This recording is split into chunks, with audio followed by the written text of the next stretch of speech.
So this video is going to be a little bit different than my typical stuff. I'm going to cover what I did to clean my W124 body gauge cluster.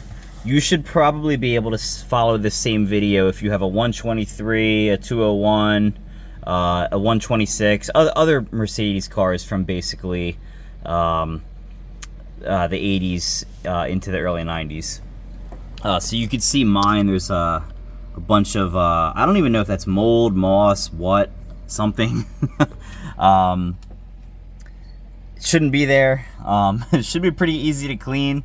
On top of that, all of the needles are pretty far away from the color they're supposed to be, so figured while I have everything apart, I was going to paint everything, make it look how it's supposed to.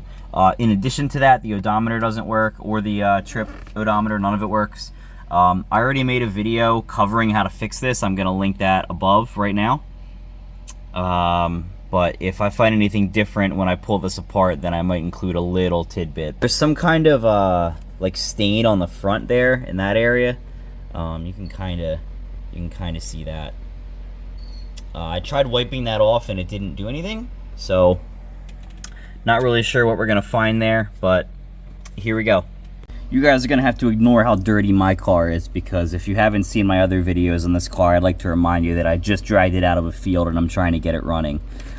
Luckily it already runs. I'll leave some videos at the top here that I'll link to, but the focus of today's video is going to be just about the dash again. You know, I do have a series cleaning this car up. You guys can watch that if you want, but you'll soon notice when you try to pull on the cluster that you don't really have a whole lot of slack on the speedo cable. So it looks like on my early car, that's actually all I had to do. This is an 89. I don't know if the newer 124s, there's an extra layer of security, but you'll actually notice that as I'm moving this, you can see the cluster moving a little bit.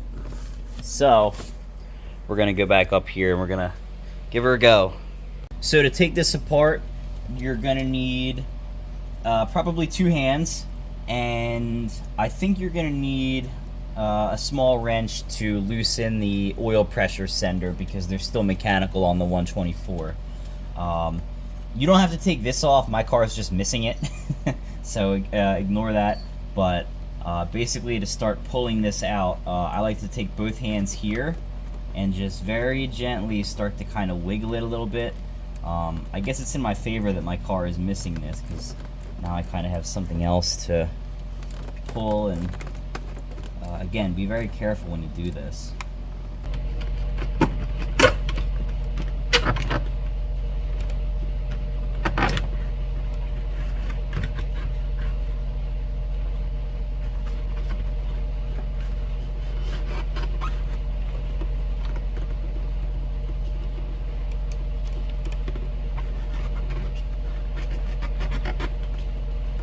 So the speedo cable is actually right in the center. It's going to be right behind where the actual needle is.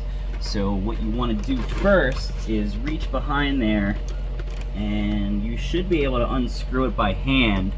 I'm pretty sure on my car it was never removed, and I'm actually not really having that much trouble with it yet. Oh, there we go, it's out.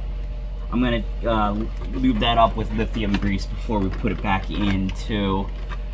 Everything else just unplugs. Just be careful.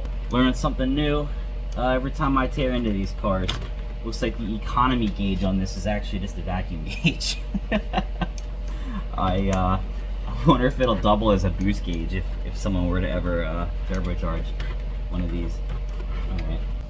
Alright, well now we got our cluster removed from the car, and now we can bring it inside, take it apart, and clean it very thoroughly. So before I get too far here, I'm gonna spray this cable down pretty thoroughly with lithium grease. So this stuff was meant for garage doors, but it's still a lithium grease, so this is fine to use. If your car speedo does this at like lower speeds, that's a pretty good symptom, I think, that you need to lubricate your cable. And these cars are like, what, 30 years old at the newest at this point, so yeah, big surprise. Alright, so unless your cluster is actually broken, you guys don't really need that many tools to fix this. You need a set of screwdrivers that are suitable for some tedious tasks. I like to use some kind of thread locker, but even that's kind of optional. You only need this if your odometer is broken. Basically how it works is you have to score a shaft with your screwdriver. And then I like to score the gear a little bit too if possible. And then I put a little dab of this on there. This is definitely not needed, but if you look at how faded my gauges are, and if you look at how a 124 cluster is supposed to look, I think it's going to make the world of difference when I paint them. I got some matte paint, which I believe is closest to factory as we can get with that. I got a really fine paintbrush here, obviously. And we have some LEDs that we're going to replace the factory bulbs with.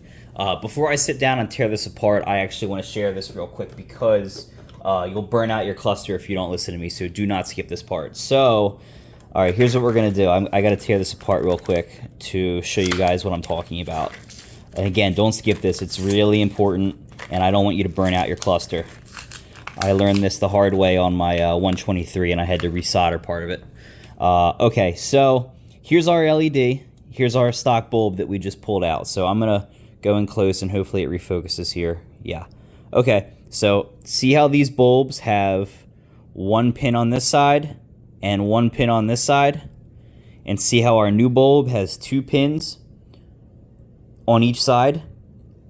If you put this bulb without modifying it in this, it's going to short out your cluster, it's going to blow a fuse, and it could actually damage your cluster. So what you actually have to do, I'm not going to do this until I energize the cluster and I can test it, because LEDs are directional. They're sensitive to positive or negative. Incandescent bulbs don't care.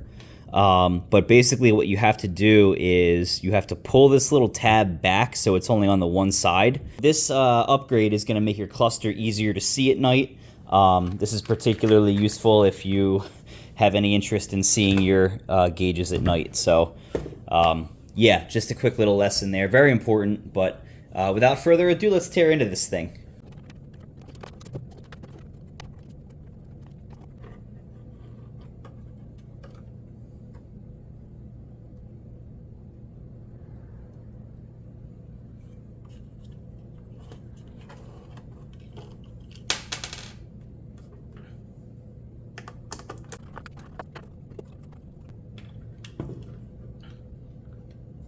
Alright, so the first thing I'm going to do is clean this real good. So, the biggest reason I wanted to rip mine apart was because just look how awful this looks. It's just full of, like, I don't know, some kind of mold or something like that. I don't really know what you even want to call it.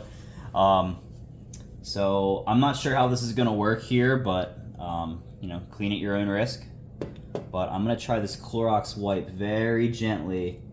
And if I see something coming off with it, then I'll stop. But no, that's doing a pretty good job actually. Don't worry about pushing some of these. Something like the clock is going to be stiff. Don't touch that. Be careful. But the tack, you can kind of just move that with your finger and not worry too much. I mean, that's already like night and day. I have to scrub that a little more, obviously, but wow. Alright, well, this looks substantially better than the rest of them, but I'm still not super satisfied with how it looks. So, not totally sure what I'm going to do with this just yet. These I haven't touched yet. This doesn't want to come apart. It looks like the dimmer assembly is kind of holding it together. I don't know if that comes off the board. This is something that I don't really have to risk, because there are 4 bolts right here, they're flatheads, that get the Speedo mechanical assembly off of this backing. So I'm going to do that, and hopefully it just comes right apart. This looks a little bit more ironclad than the W123 did, I'll tell you guys that. Looks like I found out why this one wasn't working though. Looks like the gear slid a little bit out of its position.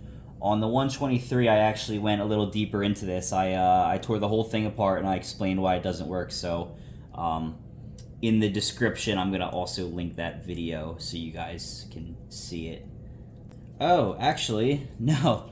Look, I found the problem. That gear is actually cracked. So, here, let me see if I can pull that on camera.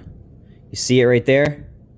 That gear is actually cracked, so this might temporarily work again, but it's just gonna probably slide right off of that. So, I kind of have two options here. I could pull this off, glue it, put it back on, and hope for the best. Or I can pull the whole thing apart and see if there's anything else preventing this. I think in this case, even though this gear is cracked, I think I can actually salvage this. So, because this one was so simple to fix, I'll just tell you guys what I'm going to do exactly, and I just described it a minute ago. I'm going to pop this gear off, I'm going to score that shaft, I'm going to put a little bit of this blue Loctite stuff back on it on both sides, and then we're going to put it back together, and hopefully we're going to render that crack just beside the point, because it's not exactly like... There's not a lot of tension on this. There's not a lot to pull. It's not really that big of a deal. So I think I'm going to get my drill, and if this still cycles, then I think we're going to just call that a fix. Make sure you put some lithium grease on everything, because these are plastic and they do wear out. I've seen, particularly on 123s, I've seen these just completely just gone. So grease will definitely help them last longer. So yeah, looks like this is a brass shaft. So the scoring is really easy. There's not really a whole lot that's mathematical about it. Just what I do is, and this will be the third one that I've repaired, maybe even fourth. We're gonna just basically any way you can get in there. Oh, the police are here to get me. They know I'm messing with an odometer. So I don't have much leverage, but basically when you turn this counterclockwise, it pushes the odometer forward.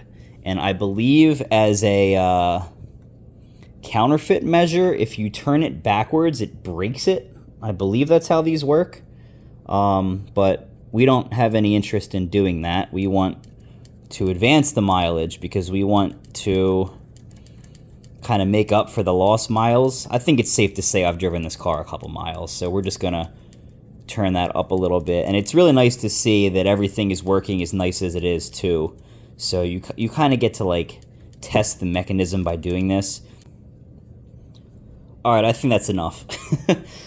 So back to this. We want to see where I did the other scoring, and we want to rotate it a little bit. I like to get at least two sides. This should be perfect. Great. So don't be afraid to really score that up and break stuff. Quote unquote break stuff. Because in this case, breaking it is actually helping it. Alright.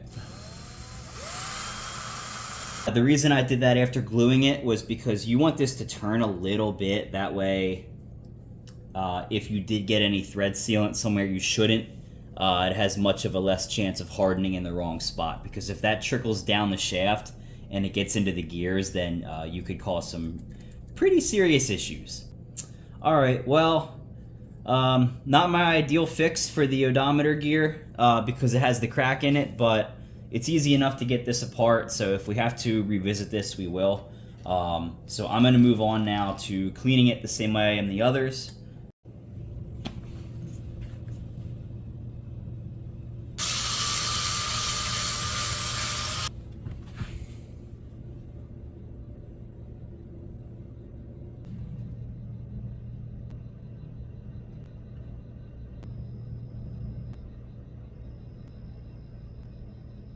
I guess I'm gonna move on to my light bulb thing, and this is what I told you guys about earlier with the pins. As you can see, the old light bulbs only have one tab per side, and the new ones have two, and you have to fix that or you're gonna burn out your cluster. But basically, you want to take your flathead bit and you want to just kind of pry that over, and then once it's over, you just kind of wrap it so it pretty much just looks like this. These aren't stationary, I guess is how you'll say it. So like they kind of move up and down with the, there we go. They kind of just move up and down. Don't worry about that, because when you put it in the housing, here, let's move this up a little bit. When you put that in your housing, it sinks far enough down to come in anyway. If you guys have access to a car battery charger, you can make sure that your pins aren't messed up with those pins you had to move inside the light. I definitely recommend checking them out.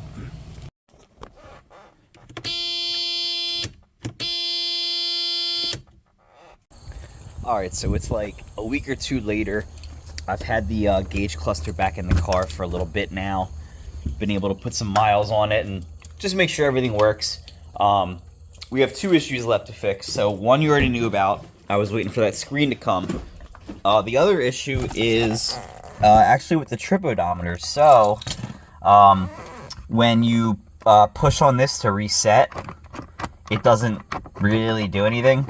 I think there's some kind of like spring in there that we have to play with. And actually, now that I push that button, I actually have to take it apart now because now that these gears are out of line, they're not going to move properly. But the screen just came in, so I'm going to tear it apart anyway. So if you guys remember from earlier in the video, this display is really easy to remove. There's just these two screws on the back there. They kind of go in the unit right there. And according to these directions, all you really have to do to replace the screen, which is, here's the new one right here, and the old one, you can kind of tell that it's busted. They're not supposed to be all black like that. You can kind of like see it around the corners there and the edges.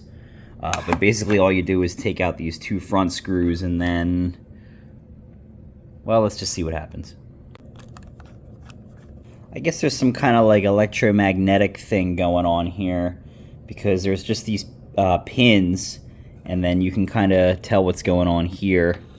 We already know that light works, and that light is actually soldered to the board, so I do have a soldering iron if I needed it, but here's hoping we just don't need it, huh? Alright, so basically you take it apart like that, and they want you to remove those two rubbers on the ends, and then the old display will come with it, and then you just put it back in the reverse order. It's kind of been a while since I removed an LCD screen like this.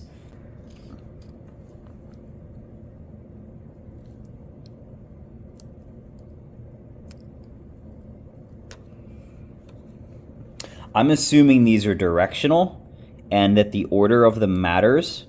So, I'm just going to be kind of as gentle as I can with some kind of backing. Maybe I can flatten it? Yeah, no, not really? Okay.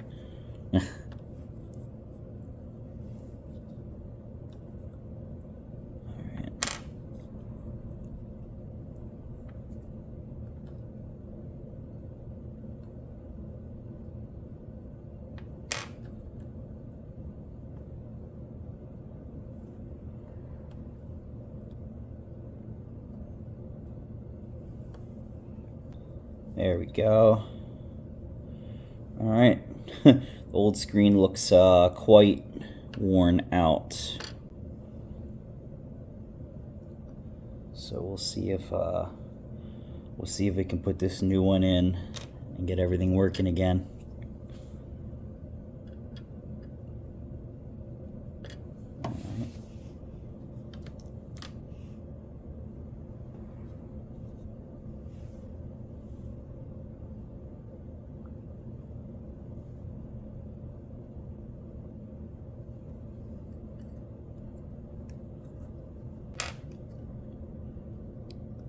Alright, I think that did it. Here's hoping we installed it right side up.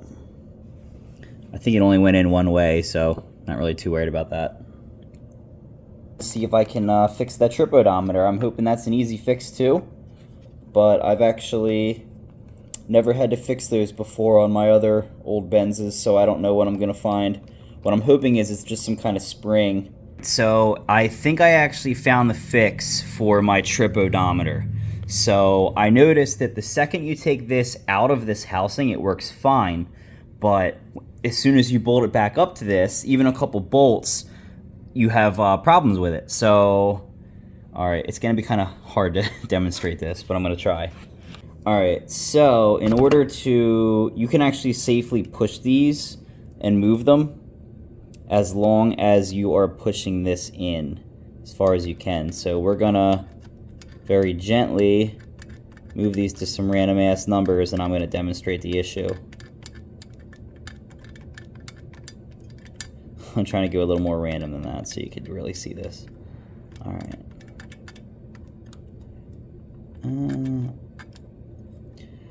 All right. That's random enough, right? Okay, so here's what happens. So you push this down gently, and you notice it just kind of does some weird stuff, right? You know, maybe you get a little lucky and it goes a little more.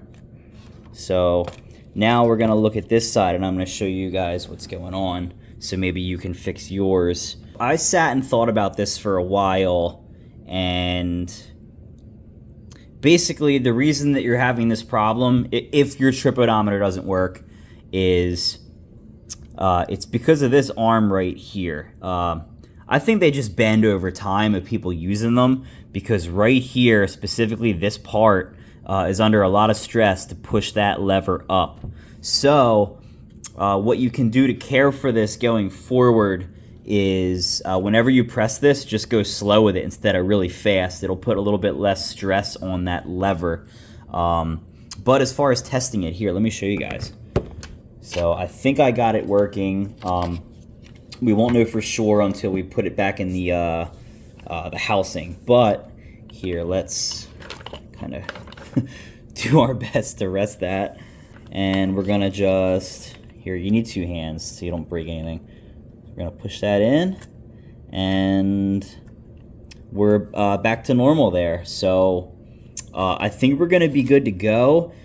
So here's how I fix this. So I didn't film this on purpose because it's kind of sketchy, and this is old aluminum, so you can break it. So do your own research, take your own risks. But I put a wrench into here, not like a pair of dikes or anything, but just an adjustable wrench, and I got it really tight on this, and I let the end kind of bend right on that pivot. That gave us just enough room. In addition to that, I also had to file off a little bit of that plastic dowel pin, and then in doing so, I put a little piece of tape on this plastic here. That way, this arm can never make an electrical contact with that little metal band that runs underneath.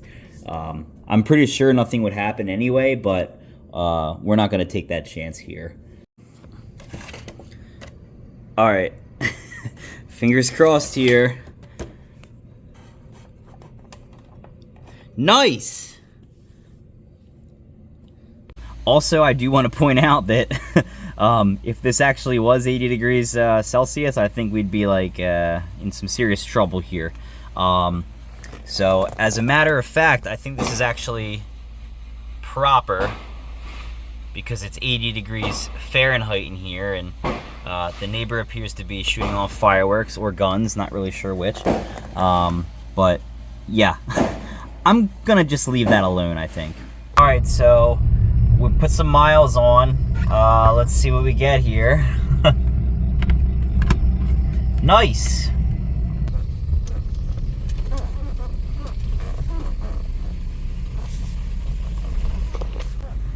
All right, well, in my car we verified that everything works. Hopefully you're able to follow along and decide if this is something you want to tackle on your car. Again, this same tutorial, the steps aren't too much different for 123s, 126s, 201s. I think even R107s have similar clusters as all these. Yeah, hopefully this helped, and thanks for watching.